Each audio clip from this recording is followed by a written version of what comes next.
So, you guys have seen some of the stuff for that new Leonardo DiCaprio movie, The Revenant, right? Is that like that Revenant?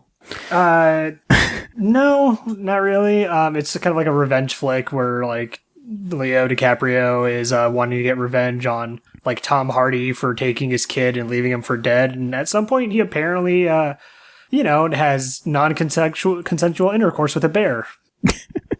Which party is the non-consenting party? The exact words were Leonardo DiCaprio's character gets raped by a bear. Man, Okay. are we talking like a big fuzzy animal or like a big fuzzy dude? In the trailer, there was a like a big brown bear, Again, are we talking like the animal, like the Gotcha. the animal in nature. It's a grizzly. Yeah, basically like this big old grizzly bear, and if I am to believe what this article says, Leo's taking that grizzly dick, hoping to get an Oscar again. Oh my god.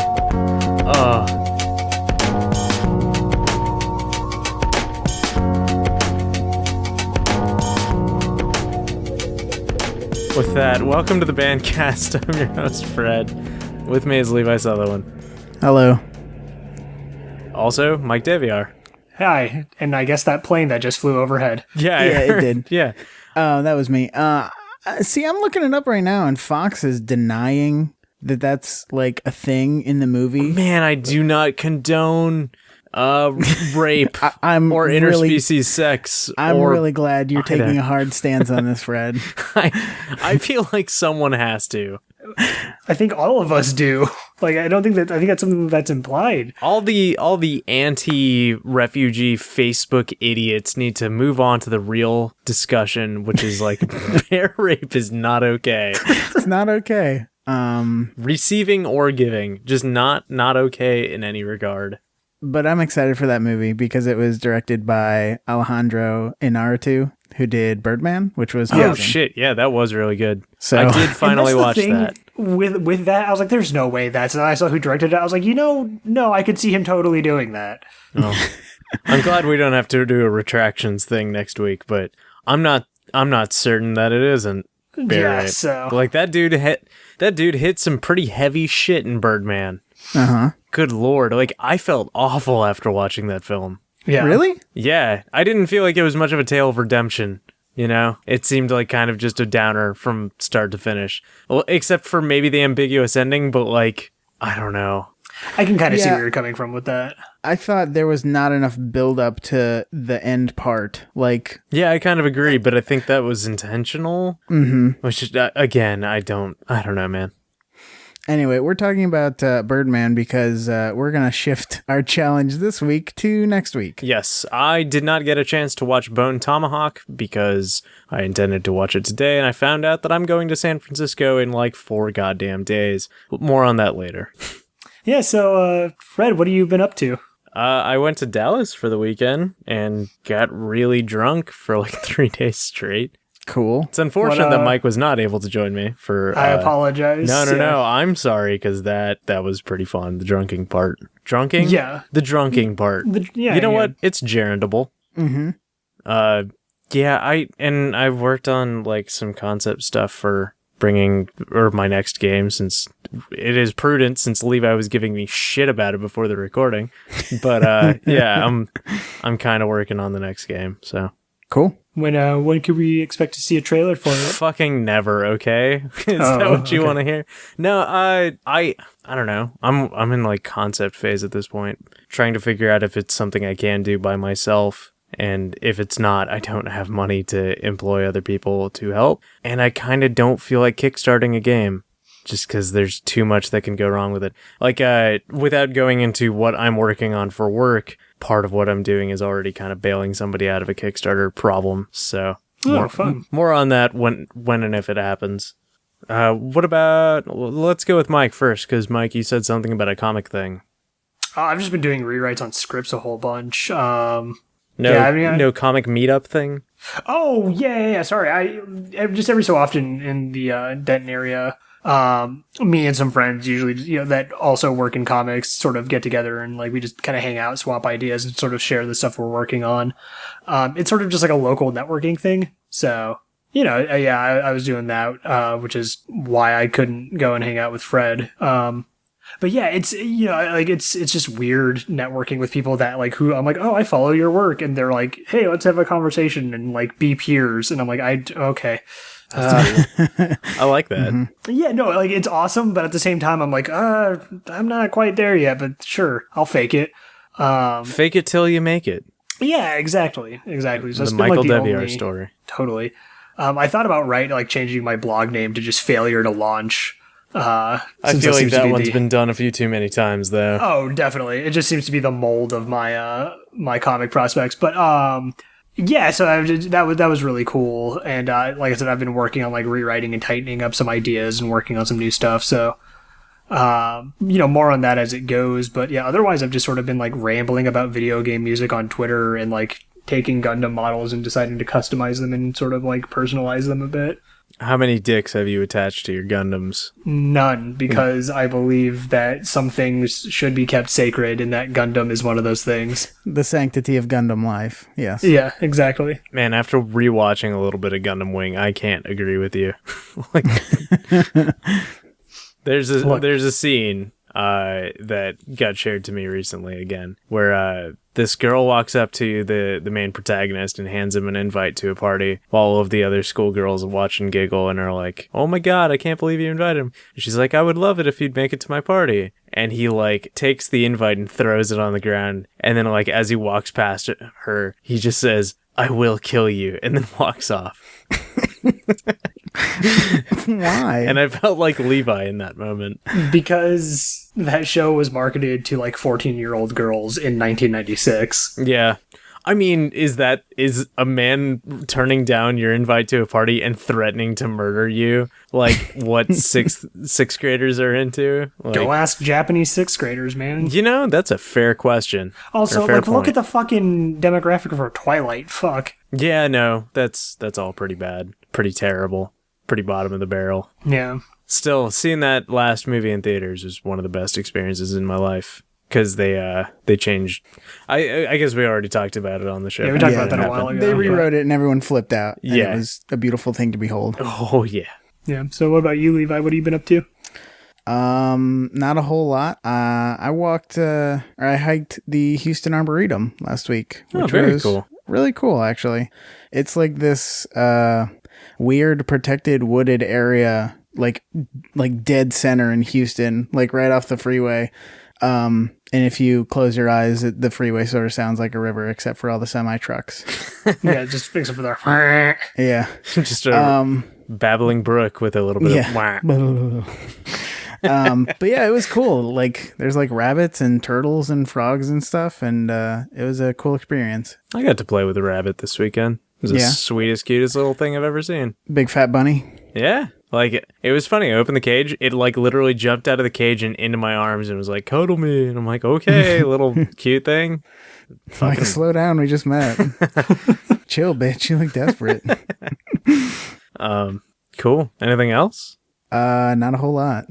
That sounds like a pretty nice thing to go do, though. Yeah. It was on Black Friday. So, instead of, like, going to a mall or something, and like getting my head stomped in, I just, hung out in nature, and it was kind of nice. Yeah, suck on that consumerism. Yeah. I went to Half Price Books on Friday morning, just because it was on the way out, because it's right near my apartment complex. And the first 100 people to go in got a $5 gift card and a free like tote bag. And I had no idea. We just walked in because I wanted to see one of my friends that works there and like maybe pick up a game. Yeah. And everything was 20% off and I got a free $5. So hey, nice. Nifty. Also, on my way back from Dallas, I saw the worst storm or like worst traffic I've ever seen. It was like everybody headed back after Thanksgiving to say Austin or San Antonio. And we saw an accident like every few minutes. To the point that, like, once we got to Waco, we just pulled off and, like, stayed in a Motel 6 for the night, constantly checking Google Maps. And, like, between Waco and Temple, which is not a very long distance, there were no less than 9 accidents reported.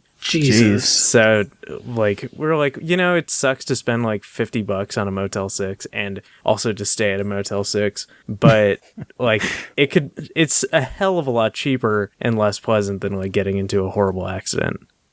So True. Let's see. Community. We have no community challenges at all. Again, really glad that everybody's enjoying the show again and following us and all that. I've got the download numbers. It's doing pretty well, but we're not getting any questions, and we'd really love to get some input. So please write into thebancast@gmail.com or to thebancast.com/ask so we can talk about the shit that you want to hear, not just each other. Also answering questions and things like that. You guys playing any video games?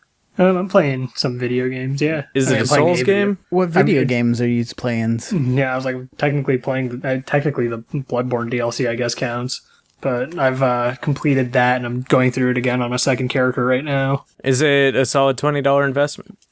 If you like Bloodborne, yes, without a doubt. If you are a fan of Bloodborne and you liked like the story, the gameplay, the boss fights and stuff like that, I would say absolutely. As it stands, it's probably my favorite like stretch of the game. Sorry. But yeah, so I really dug it. All the boss fights are really neat. Like the level set pieces are really cool. All the new weapons and like equipment are all super rad. So yeah, like I said, if you enjoyed Bloodborne enough to like that, you're still playing it, since March. Totally, it's worth the $20 without a doubt.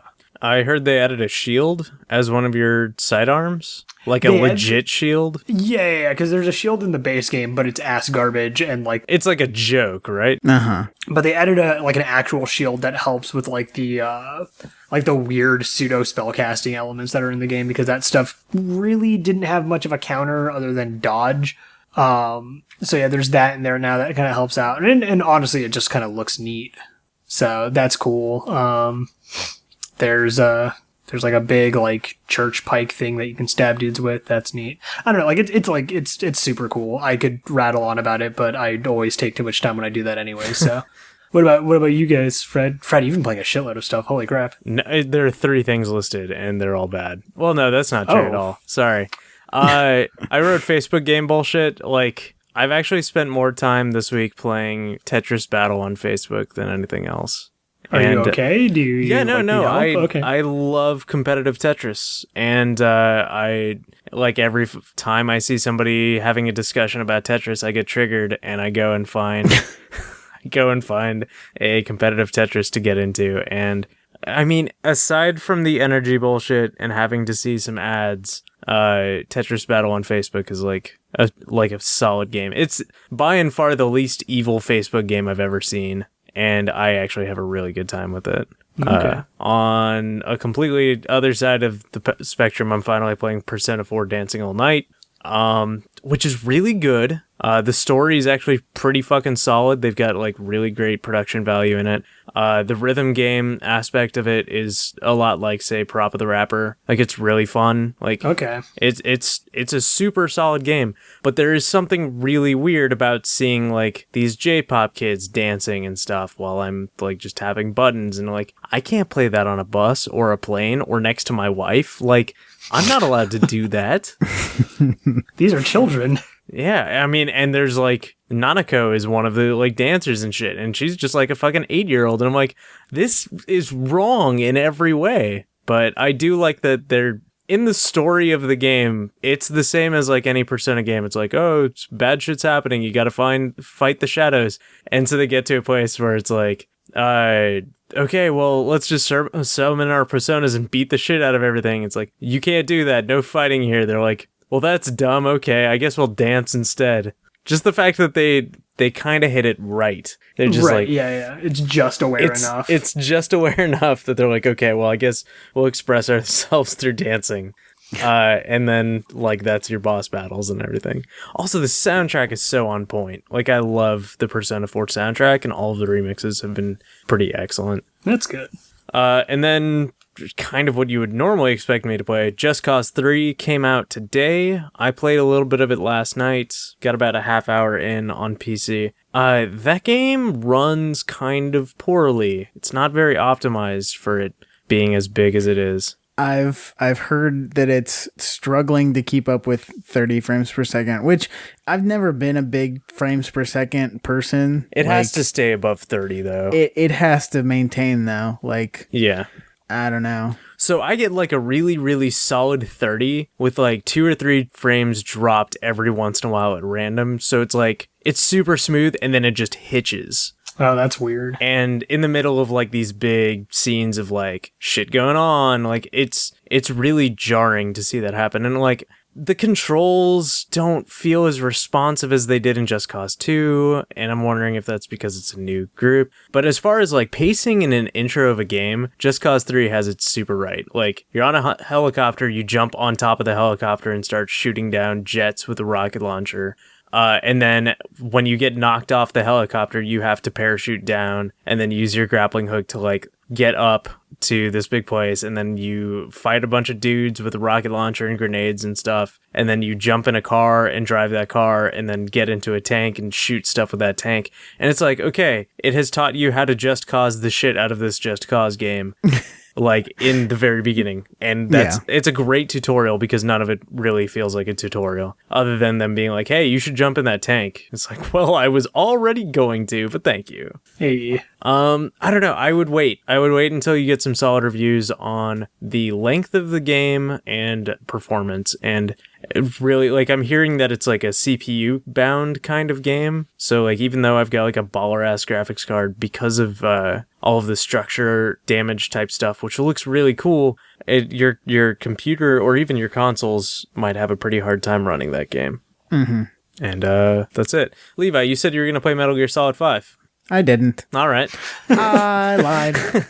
How do you like I was them? like, the week Fallout came out? Come on. No, I knew it wasn't going to happen. I just had to check. I feel pretty good about being right, but I feel really bad that my friend lied to me. Is it really a lie? Like, you knew from the get-go. Fred will remember that. So, the majority of what I've been doing in Fallout 4, the one after playing that, Fallout 3 instead. is playing Fallout 3, the digital version that came with it. No. Have you booted that up? No, not yet. Okay. I mean, I have Fallout 4 now, so why bother? Right. The majority of what I've been doing has been mostly construction and crafting. You need to go play the game. I don't care. Like, I've done a couple of missions with the Brotherhood of Steel. Spoilers, because they're in there, I guess. I mean, what? In a Fallout game? They are on the cover of the box, but yes. Why would you spoil that for me, Levi? I've done a couple missions with various factions around the world. Still haven't touched the main quest. But for the most part, I've been like going on supply runs to get stuff for my settlement in Sanctuary, which is the first area that you unlock.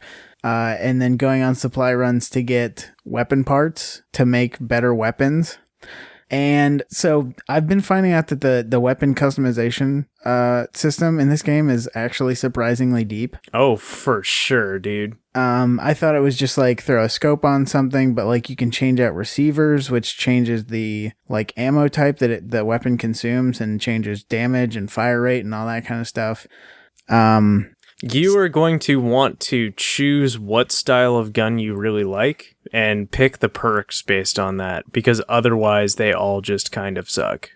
Absolutely not. I'm not going to do that because so in Fallout 4 there are 3 classifications: normal, legendary, and unique weapons.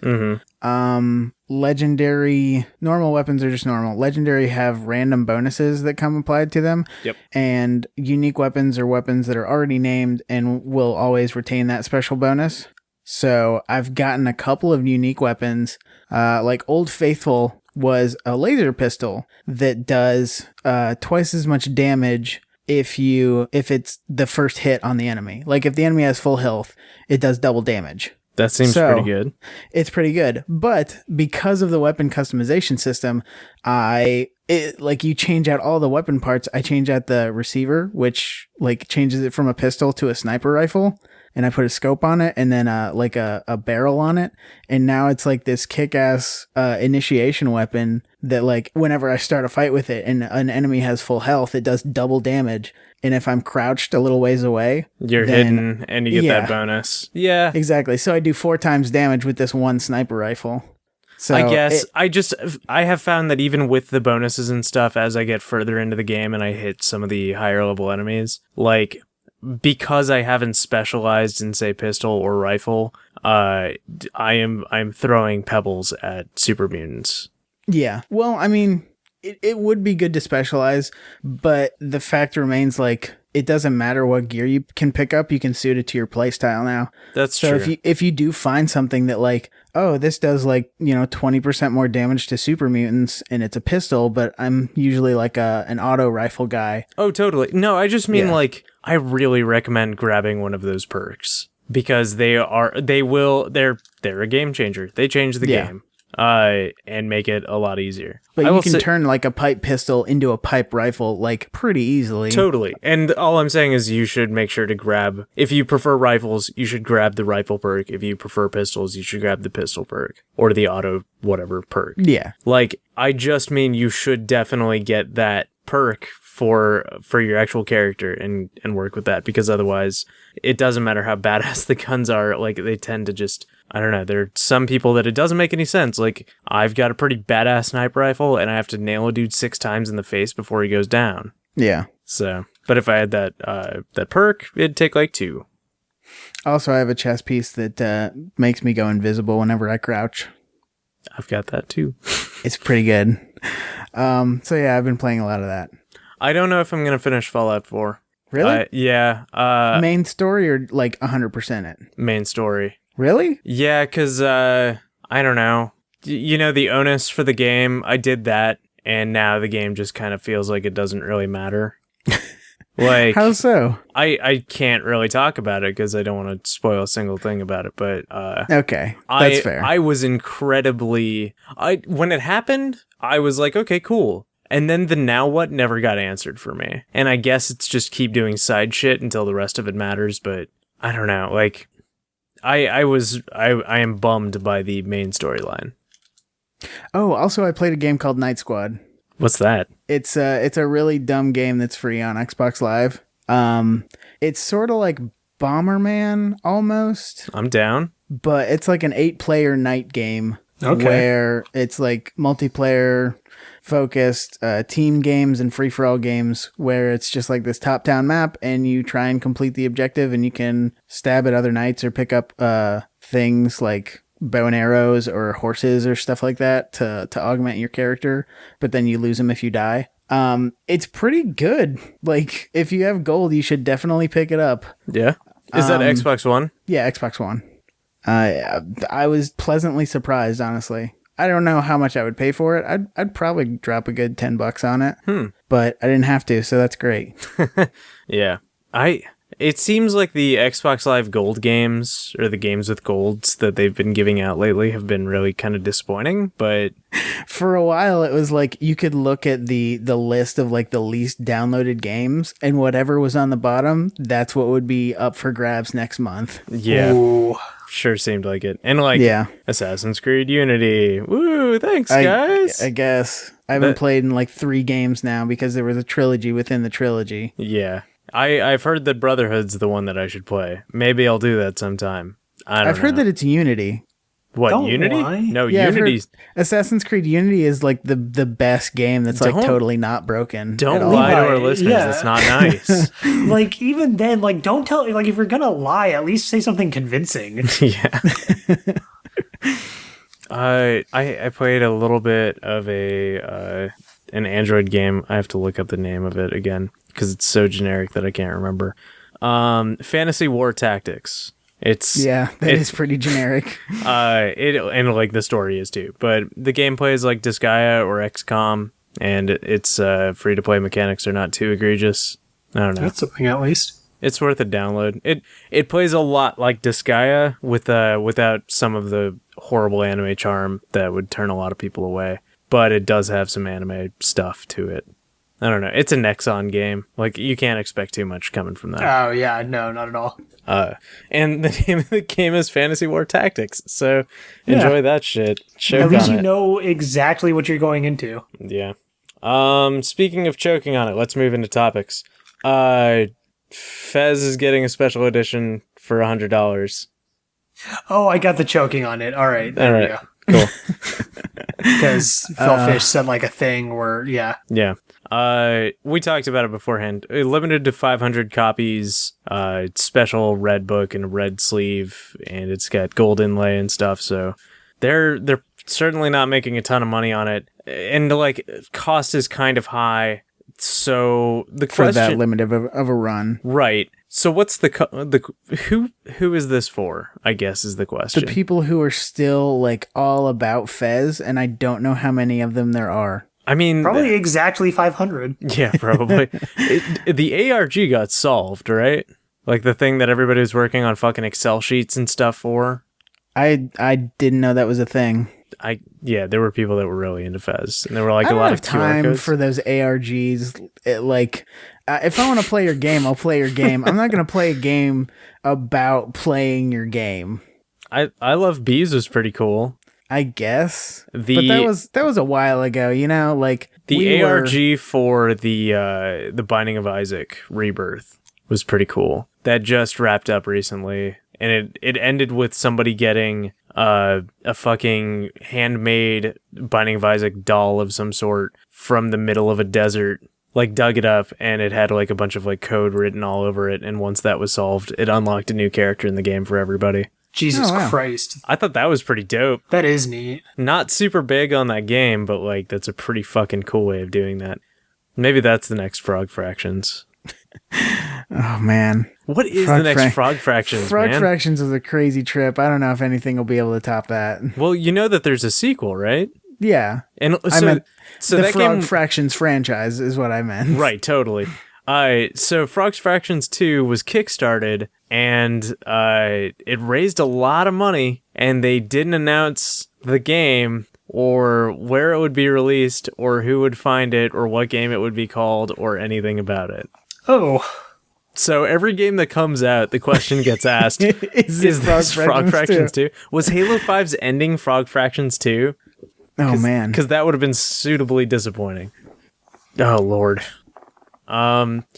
Before we get into all the very specific news, the Game Awards, Jeff Keighley's less egregious gaming award show, is happening this weekend. I think it's on Friday. What do you guys think will get announced? And do you think Joel McHale will be there again?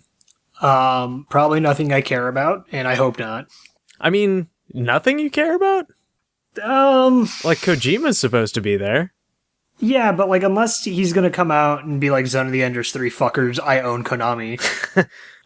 Like, he's only been out of that company for a few months. I don't think he's got anything to show yet. That's true, but I'd like to see what he has to announce. Yeah. I mean, I'm still on team Kojima wasn't really fired or let go. He's been there the whole time. This has been a big ruse. This is all work, yeah. Yeah, but it wouldn't be the craziest thing that Kojima's done. No, not at all. And honestly, like, the only, like, if that were to happen, I would just want it to be like, now an important announcement, and it just like fades to black, spotlight, Kojima in a chair with like a Konami t-shirt on, just be like, did you like it?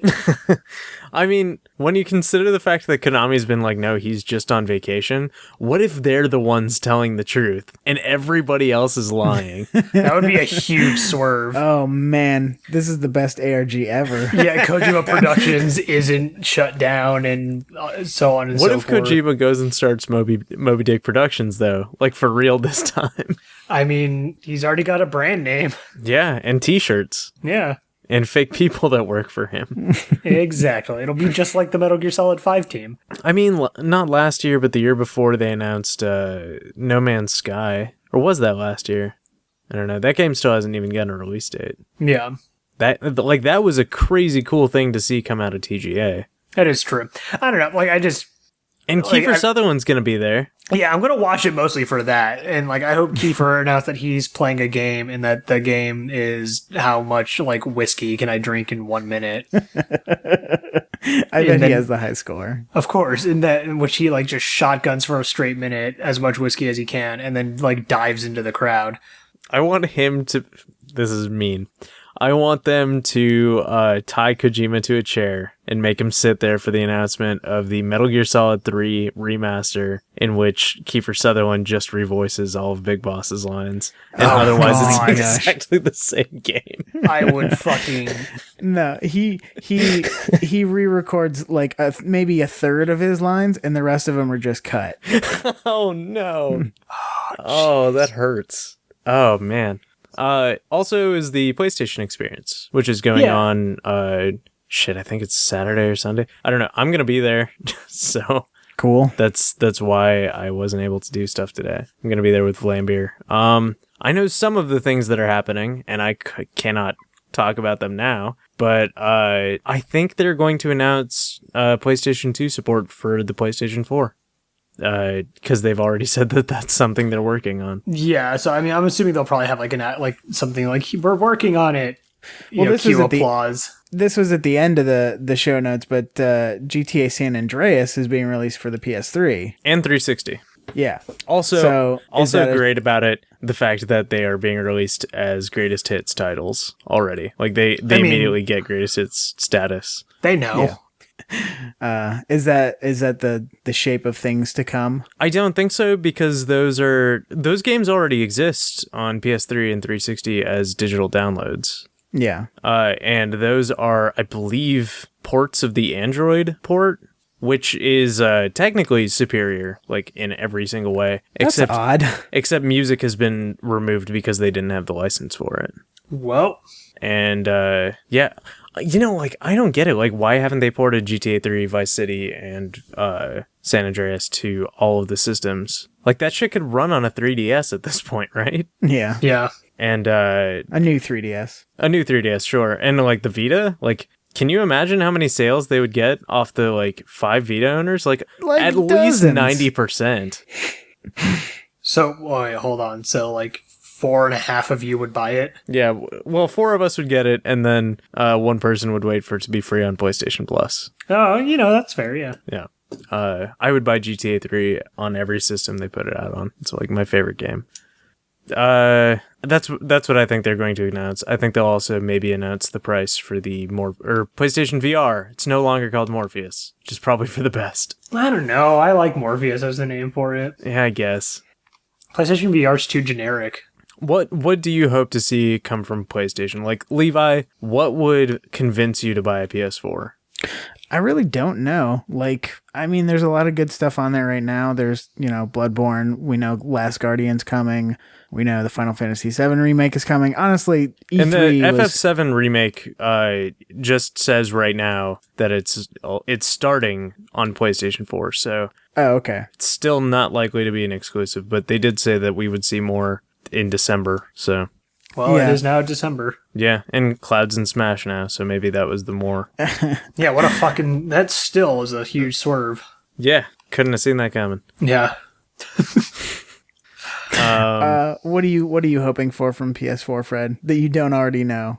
I want Shadow of the Colossus HD again. Yeah. Like, are you serious? I know. You just got it. You can't have one every generation of the same game. I can't. It was only 720p and it only ran at 30 frames per second. My gosh. I want 1080 60. Yeah, and then he's gonna want fucking, and I want it on 4K 90 and then 6K 120. I'd be okay with 1080 60 on Shadow of the Colossus. Here's the thing though, that's kind of fucked up. If it comes out on PS4, it's either 1080 or 60. Like, let's be real. Yeah. They're not gonna fucking do a good job on that. And I'll take my fucking 240p 15 frames per second Vita version if they'll just put it out, please. I mean, I don't know, like my PS4 is not even hooked up right now. Yeah. I guess the obvious answer is games. Like what? How dare you? I want more games. How dare you expect this generation of consoles to have games? You don't want more Powers, the web series? No. Or whatever it was? Fuck.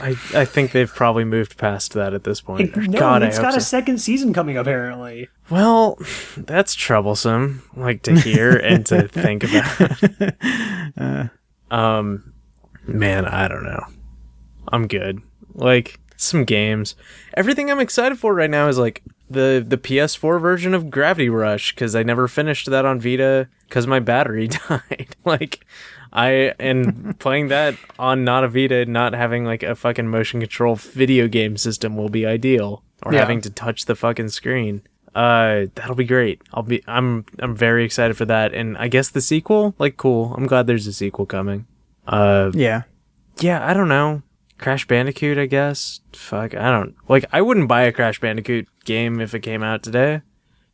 I mean, would anyone? I hear a lot of people would, but I don't think they actually would. Yeah, no. Like, those games aged like fucking milk. They haven't done the big Danganronpa thing yet, and it doesn't seem like they'd announce it at PSX, but like, I want Danganronpa 1, 2 in another episode on PS4, since Danganronpa 3 is coming out on PS4. But like, I don't know, like, fuck, just some good video games, some good new stuff. I would love to see some stuff that, like, I couldn't guess. I want to be surprised. I think you're asking too much of just the gaming industry in general. I think you're right. I think what we will see is the PlayStation 2 backwards compatibility with like a bunch of different games that you have to rebuy, because there's no way they're going to let you stick the game disc in the system and have it work like that. No, of course not. So like, all you people that own Rule of Rose are just still going to be fucked if you don't own a PS2. I mean, Rule of Rose you can buy on PS3 now. Oh, no shit. I didn't know that's that. a digital title. Well, fuck me. That's awesome, actually. Yeah. It didn't drive down the price or anything, but... No, but still, like, if you're just wanting to play it, you at least have an option. Here's what I would really love to hear. That they are doing that, and that there's a $10 a month option to just get every digital game that's like not remasters or anything, or not like new PS4 games, but like the digital library of classic games. Like, I want the Netflix for PlayStation of games. Yeah. And it just seems like the right thing to do at this point. Like, PlayStation Now seems like a decent idea, but the country doesn't have the infrastructure for that. Like, it runs like shit if you don't have an amazing internet connection, which if you're 90% of the country, you don't. Yeah. So, like, give me digital downloads. Give me EA access, but just for PlayStation games. Give me a 10-hour demo of everything. What about you, Mike? What do you want? I mean, I'm kind of sitting pretty right now on my PS4. Like, I've gotten good use out of it, and like, fighting games outside of like KO, Western made ones seem to be exclusive to PS4 this console cycle. So yeah, that's true. Like, I'm pretty much set with my Weeaboo RPGs, my character action games, and my fighting games. So I'm all set. Yeah, I don't mean like that the PS4 is lacking, but like, as far as what I want to see from this event, or from like some PlayStation hand jerky event, like, because like, there's a ton of great stuff coming out. Like, No Man's Sky looks incredible still. And Last Guardian I'm excited for, and other stuff that we've got listed in the show notes that we'll talk about next. But like, there's plenty of good stuff coming to the PS4, but like, what I dream to see is like a service that I don't think that we will get. Yeah, I mean, I guess I would like to see a new IP that is a bit like something that's against the grain, but like is something that people are going to give a shit about, which I know is like a very like weird ephemeral nothing statement. Yeah.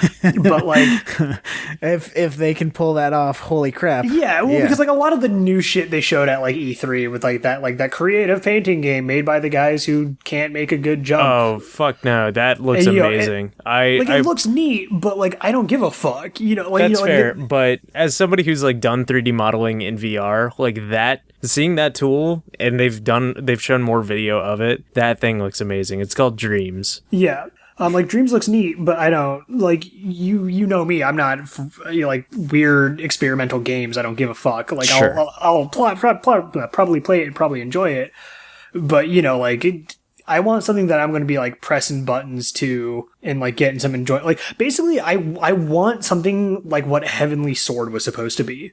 Yeah, that's what that new fucking game by the Killzone guys is going to be, though. Yeah, so like, which looked awesome. Like, that game looks dope. Like the robot dinosaur hunting one. Yeah, I forget what it's called. Same here. But like Horizon. There we go. Yeah. But yeah, so I want to see something that's gonna like kind of be left of center like Horizon, but with like a really wild art style. Yeah. Yeah, so I guess something like that. Like again, I'm not like, I don't really have any specifics because everything I want to like get specific about is already getting made. Like I'm getting a new Street Fighter. There's an expansion coming out for Guilty Gear. Dark Souls 3 is out next year. You know, like the shit that I'm like chomping at the bit for is getting made, and the only thing at risk right now is like the Indivisible Indiegogo. So did we talk about last week that Miyazaki isn't doing any more Dark Souls games or any more Souls games? I was looking into it, but I couldn't find any conclusive evidence to it. It was just something that like was hearsay. But yeah, there were interviews where he's like, "This is the last Souls game. Me as a director and FromSoft as a company has the right to move forward and kind of experiment and make something fresh and new." Yeah, for sure. So give us another fucking president game. Oh, Metal Wolf Chaos. Yeah.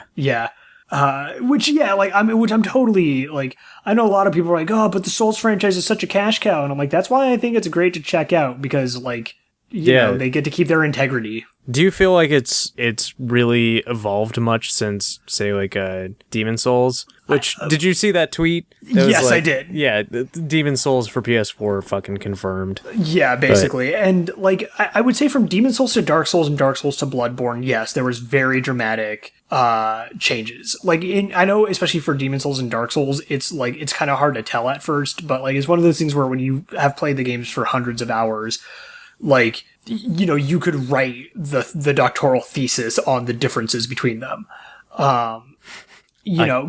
I would never read that. No, you could hold a gun to my head. I wouldn't be able to get through that. And you would take the bullet. Yeah. But like, I guess what I'm saying with that, like, as someone like yourself who has played a shitload of Halo, you know, even like to a layman, someone could look at Halo and be like, they all look the same. But to you, you know all the differences between the different mechanic systems and so on. Yeah, to an unfortunate extent. No, but that's exactly what I'm saying about Souls games. So like, I know, you know, like as someone who's spent hundreds, if not thousands of hours in them, I know a ton about them. And so from like Demon Souls to Dark Souls, sure, tons of differences. Dark Souls and Bloodborne, like it's, you know, they're basically night and day. Dark Souls to Dark Souls 2 was like that first, like, not even like a full misstep, but like the shaky, like I've twisted my ankle a little bit, where I was like, you could really fuck this whole thing up very easily. Yeah, so why don't you just take a year to not walk on it, and then we'll visit something else and then come back to it. Yeah, sure. No, exactly. So like so after Dark Souls 3, I'm totally fine with them moving on to something else. Am I saddened by it? Maybe just a little bit, because I'm such a whore for dark fantasy games, but like, somebody else will pick up that though. Like, it'll be fine. Yeah, exactly. Like we're already starting to see the birth of the Souls imitators. And like, if they go off and like make Armored Core, Metal Wolf Chaos, or like even something just brand ass new for a bit, and they decide, hey, we're going to come back and make a Souls game, I think that would make a fourth one all the more special, because now there has been time away from it. Yeah. You know, because like Demon Souls came out in 2009, which means in the past 6 years, there's been 4 Souls games, not including all the DLC attached to them as well. You know, and so like it's been a busy, like FromSoft's been super busy cultivating that franchise, and I think it's good to kind of let it rest for a bit. Because right now that's basically all they're doing, right? After like Armored Core 5, just about, yeah. Like I think they've had some like really small shit come out, but like, you know, considering that these were the guys that made like the Armored Core series, and a bunch of other kind of like weird but like kind of loved games. Yeah. Yeah, they've been gone for a while. Honestly, you know what? No, here's the game I want to see. It just hit me. I want to see From Software announce a new Tenchu game. Oh shit, they did the Tenchu games? Yeah, I want to see them announce a new Tenchu game for exclusive for PS4. That would be dope. I want to see them announce Berserk, the game. You know what? Yeah, like, okay, after I've like, just all this seen shit so many going people on, like lose their mind over that I've thought more and more on it. I'm like, yeah, that sounds like it'd be good. The only other company I would trust with it at this point is Capcom. What about Platinum? Totally, yeah, but like Dragon's Dogma is basically just like, please let us make Berserk, we love you, the video game. Gotcha. But I mean, and obviously, yeah, like Platinum's a given in any of these situations. Like, I would like, if someone's like, yeah, Platinum's making a Souls game, I'm like, sweet, it's going to be the best Souls game. What if Platinum made a Halo? Probably have a better ending than Halo 5's. Yep. You know, Halo 5 didn't have the worst ending this year. What did? Batman Arkham Knight. Oh, well, okay. Yeah, actually, that game did come out this year, didn't it? Yeah. Yeah. But yeah, so that's what I would want. but I guess we should get into like the news that we actually have listed instead of speculation. Huh? Sure, yeah. Cool. No, I mean it's fine. I just know that like we're already coming up on an hour here, so. Oh shit, you're right. Sorry. Yeah, no, go ahead, Mike. Dude, I've got nothing but time. Whatever. So yeah. Speaking of PS4 exclusives, though, King of Fighters 14 it was announced a little while ago, and they've shown a couple trailers for it. King of Fighters is once again making the leap to 3D. 2D gameplay, though, at least. Yeah. 2D gameplay with 3D models. They're doing like the Street Fighter thing. Unlike the Street Fighter thing, though, this game doesn't look great. It looks terrible. Like, let's be real about it. It looks very bad. Yeah, to point out the thing that you mentioned, like, in stills, you're kind of like, that doesn't look like total ass. But in motion, this game looks fucked. It's, like, everything about it looks like a weird PS3 game. The animation's jerky. Like, nothing, like, it just doesn't look like it feels like a good game. It looks like it's made out of plastic, honestly. Yeah, exactly. But, like, it just... I don't know. And maybe it's just because I'm really big into fighting games and like King of Fighters is one of the OG franchises of the genre. Like it kind of feels like they deserve better than that. And like, it's really rough looking at this, but like at the same time, SNK Playmore doesn't make anything anymore. They have like no money. They make some pachinko games and they make free to play games now. Like, yeah. It's not that they're without money. But yeah, so like, it's super weird, especially considering if you go back and look at King of Fighters 13, which has some of the best sprite animation since like Street Fighter 3 Third Strike. This looks like a massive visual downgrade. Yeah. And apparently it has VR support on PS4. Yeah, it has VR support and first-person VR support. Oh, no. Yeah. Oh, my gosh. Yeah. Why are you wasting money on that? I mean, to be fair, like, all they have to do is change the camera angle. Like, that's not really a big thing. Yeah, but...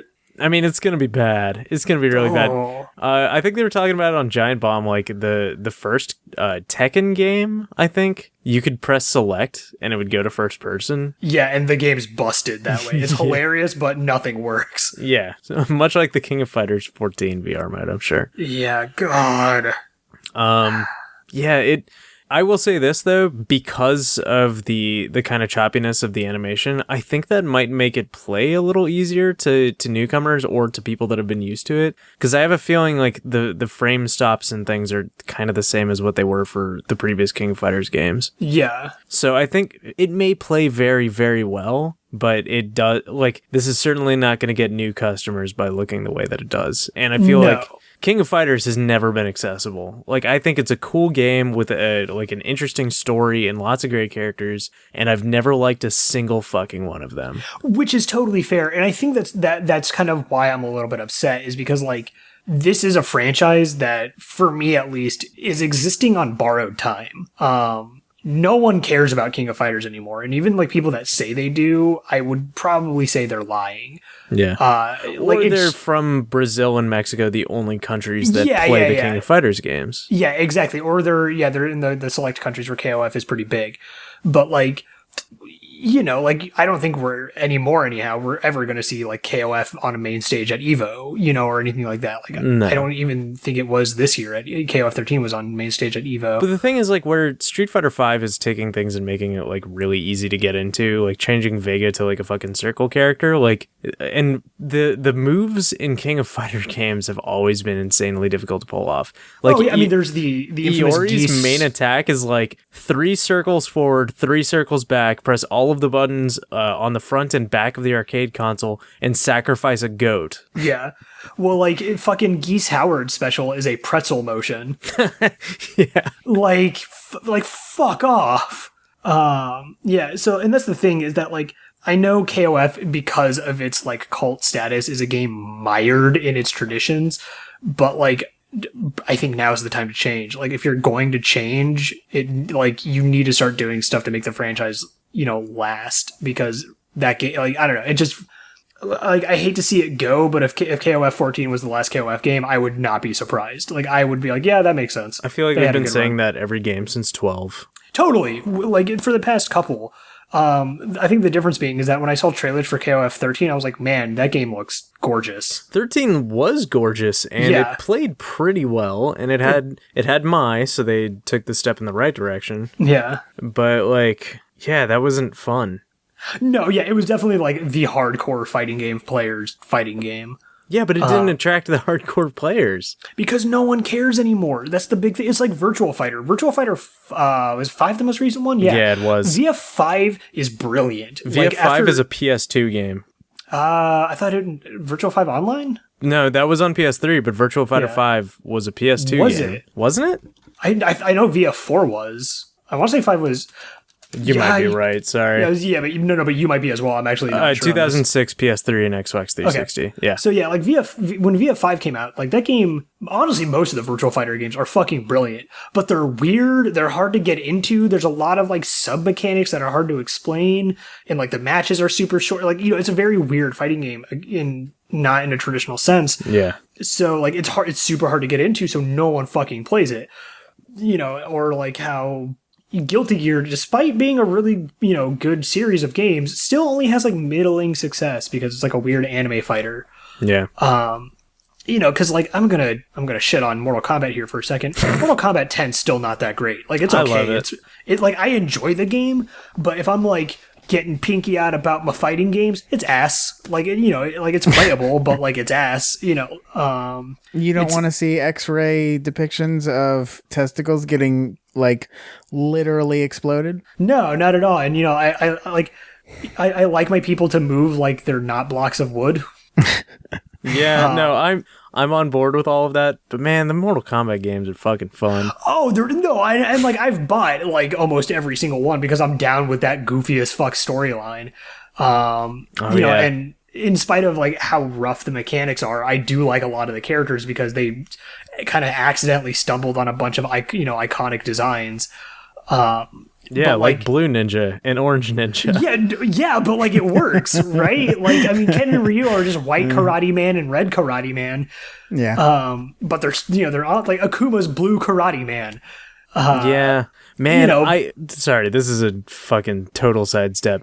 Yeah. The costumes for Street Fighter V in the opening tutorial story mode thing for Ken and Ryu. The alpha ones. Well, no, Ryu looks like Street Fighter, or Fighting Street Ryu. Yeah, they're supposed to be modeled after their alpha costumes, though. Okay, which is why he's got like the white headband. Fucking on point. I love them. Yeah. No, and that's something I was about to like. Yeah, the Street Fighter V costumes in general are actually all really solid. I'm super pumped for just that game. But yeah, so like basically to loop this all back around, KOF needs to mix some shit up and like revitalize its franchise and not kill itself. Yeah.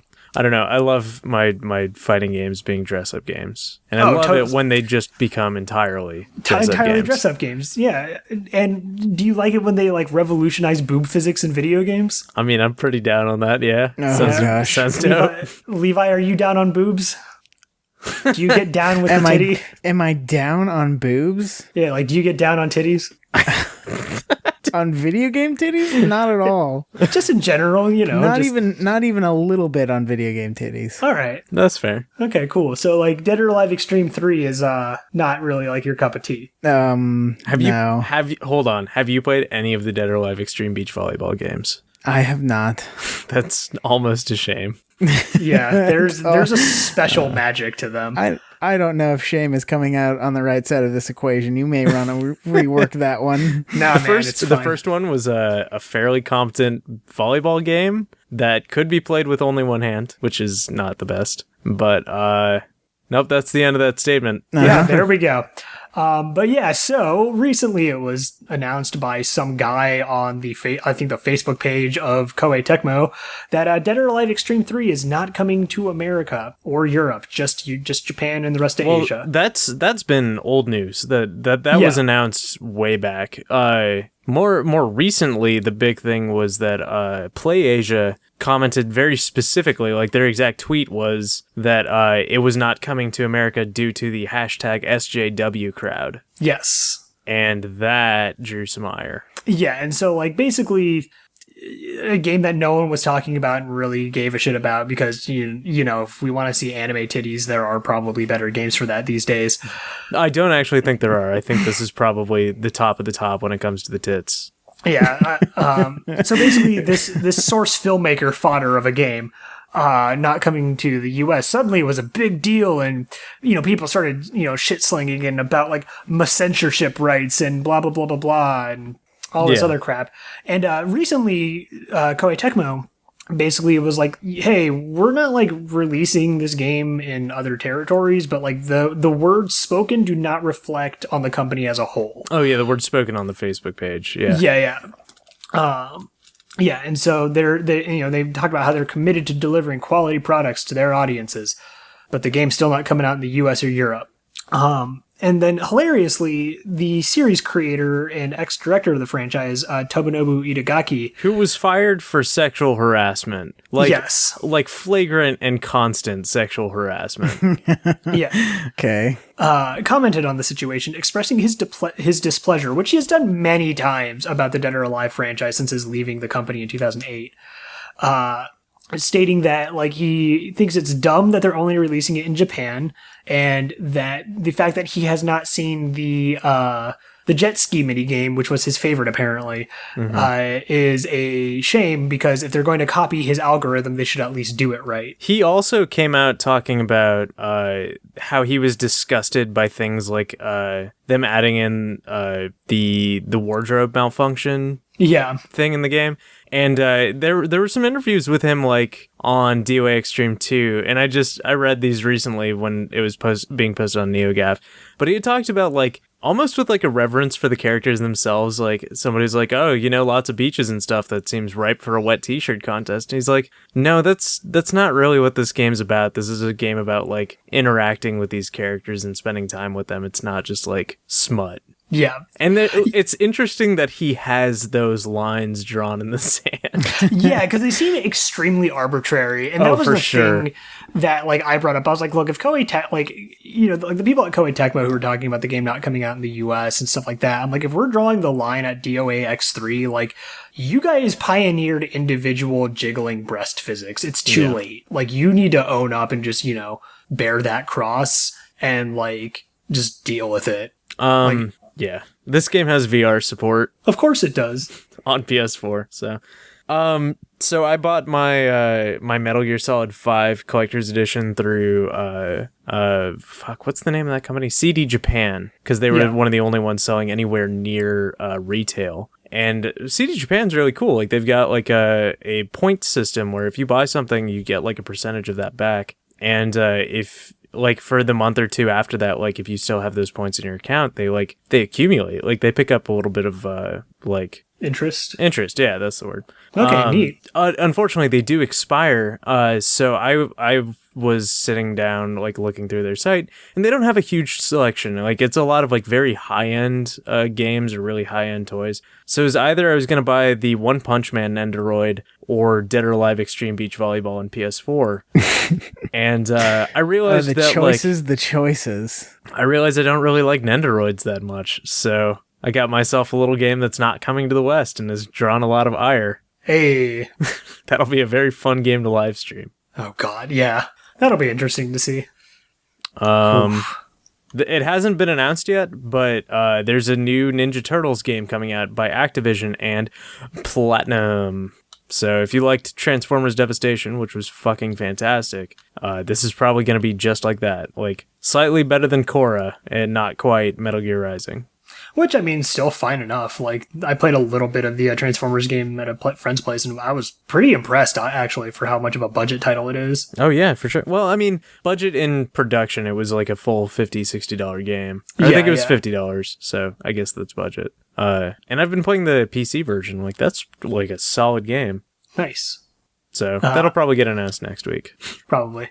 And then, I guess wrapping up major news, Capcom Cup, which is sort of the, like, I guess second largest Street Fighter tournament after EVO, that starts, apparently Capcom Cup 2015 starts 2015. What I meant to write was that it starts this weekend. Do you know where that's being held? I want to say California, but I wonder if it's in San Francisco. yeah, I don't know off the top of my head, unfortunately. Just because. No, I couldn't. Yeah, man. Actually, he could not, because it's an exclusive event that only the top 32 players in the world can compete in. Yeah. I'm wondering if it's in LA, because... No, that's not me.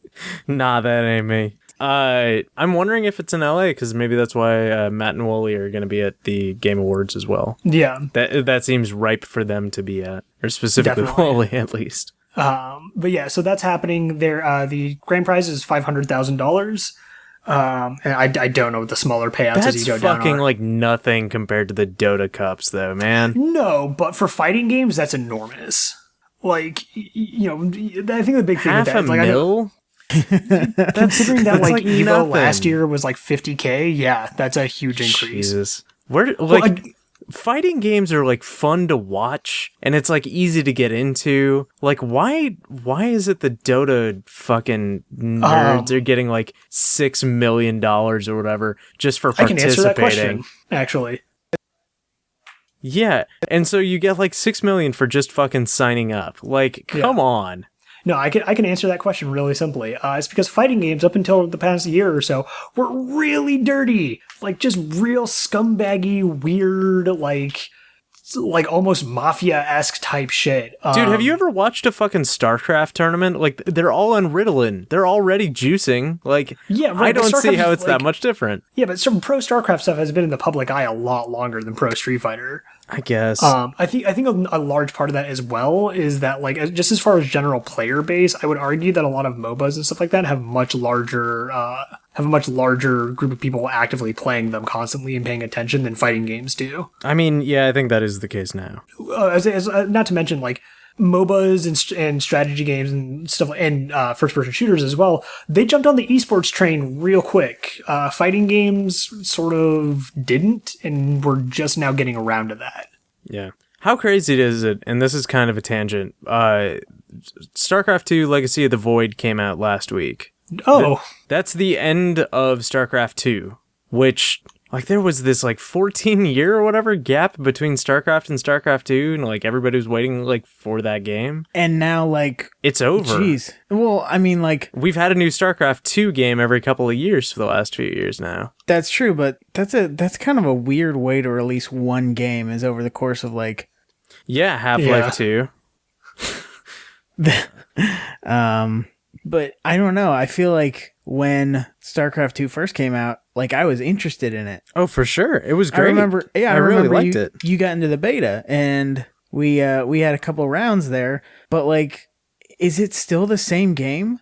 It's been updated pretty heavily. But, yeah, I mean, like, it's still fucking, like, build your creep and deploy pylons and... No, I get it, but, like, graphical updates aside, does it still play the same way? No, I mean, it's got new gameplay elements, like, new classes and things like that.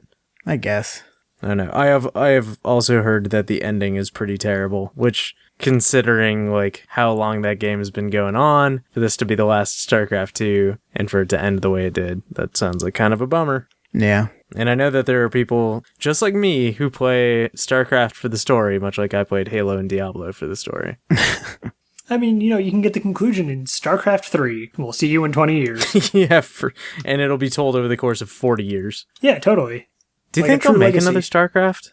I mean, do bears rape Leonardo DiCaprio? In the woods?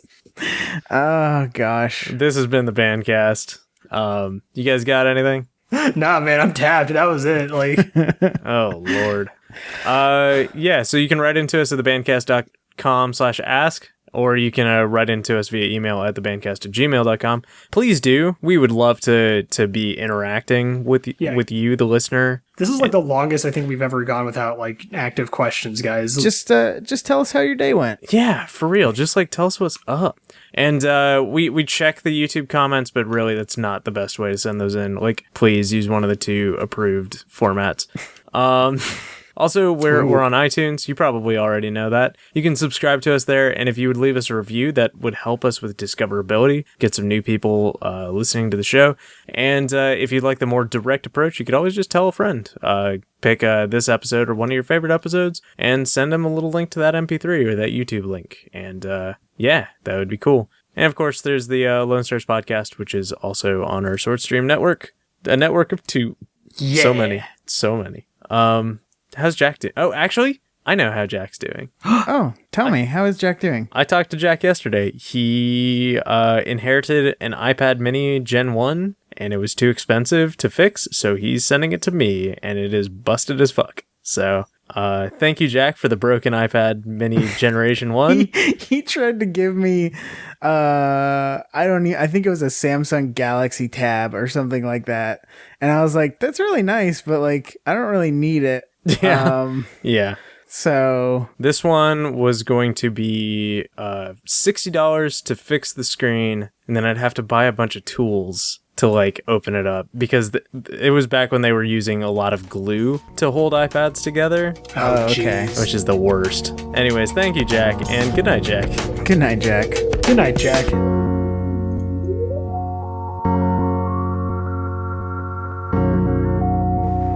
See, wherever human beings have been around, you see rectangles and straight lines, because we're always trying to straighten things out. And so that's the very mark of our presence. I don't know why we do it. It's always been a puzzle to me.